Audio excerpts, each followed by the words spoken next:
Hi, my name is Alex Coker. I want to talk to you about the Louisville, Kentucky bank shooting. Cops respond within 3 minutes from being out on patrol within 3 minutes to that gunfire and responding accordingly. But yet, 5 people were killed and 8 other people were wounded. So what does that tell us? The old saying, when seconds count, cops are still minutes away. And you need to know how to defend yourself and have a plan until the cops arrive. So number one, you got the avoid, deny, defend. At all costs, try to avoid the gunman. Run like your life depends on it, because it does. Stay physically fit. Be ready to fight. Number 2 is try to avoid. Barricade, obstacle, hide in the closet. One of the people there at the bank, they hid inside the bank vault. Try to put something between you and the gunman to keep from having an interaction. And the third thing is to defend at all costs. Whether it be with your hands or whether it be an improvised weapon or having a gun. Use whatever it takes. And even if you're unarmed, it doesn't need to just be 1 or 2 heroes. It needs to be lottie-dottie everybody jumping out and attacking that gunman all at once, even if you're unarmed. Just like a hornet's nest, when you disturb a hornet's nest, it's not 1 or 2 hornets that come out. It's all of them all at once, and they attack. And, enough stings from those hornets can kill a 200-pound man.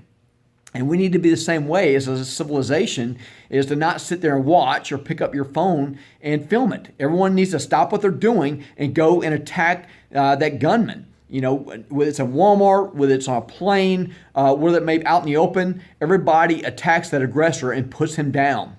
Will some people get hurt or possibly killed? Absolutely. But the big secret is nobody gets off this earth alive. We are all going to pass and die one day. So you might as well do something great while you're here on this earth and try to make a positive impact by saving the lives of others. And John 15:13 states that there's no greater love than a man to lay down a life for his friends. And we need to be able to do that to protect other people. Banning guns, it won't solve the problem. We've had a ban on drugs for decades, but yet drugs were still bought, they were still sold, they were still used. So tell me how making guns illegal is gonna suddenly make guns disappear. It's not. It's still going to be there. It's just going to be taking those weapons away from the law-abiding people that do obey the law, and now they can no longer protect themselves from that evil.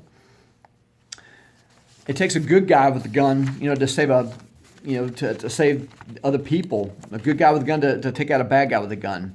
And gun is nothing more than a tool.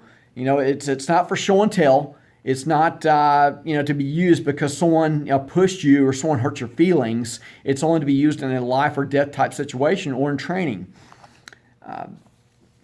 You need to take a concealed carry course to learn the laws of your state, to know when you can and cannot use deadly force. Deadly force is basically when you believe that you or someone around you is about to be killed or severely harmed if you do not react. And then you need to be able to prove that to a jury of your peers, because if you cannot prove that to a jury of your peers, you're going to go to prison. So you need to know when you can and cannot use that deadly force. You need to know the 4 fire safety rules. Fire safety rule number 1 is treat all weapons as if they're loaded. Fire safety rule number 2 is keep your finger off the trigger till you're on target, ready to shoot. Fire safety rule number 3 is the laser rule. That means do not point the weapon at anything you do not intend to shoot, to include yourself or anybody else.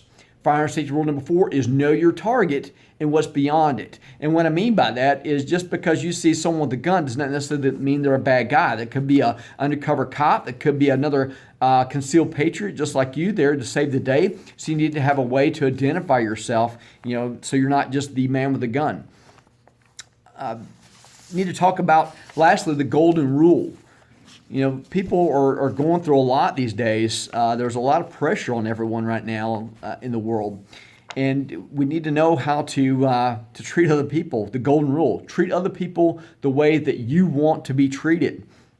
You have no idea what people are going through from day to day, and your words or your actions can mean the difference between someone having a good day or someone actually coming down and snapping and grabbing that gun and doing something bad to other people. Reach out to those people that need that emotional support, because we all fall down sometimes. Lastly, if you're a boss and you have to fire someone, do not just chop that stable bearing from somebody. You need to have a plan for them if all possible. Have a plan set up for them to have some other jobs available because you just took their financial ability to eat and to live away from them. So have that stability built for them. Have other jobs available, maybe some recommendations, but have some other plans built. And ELE, everybody love everybody until it's a time not to. God bless you guys.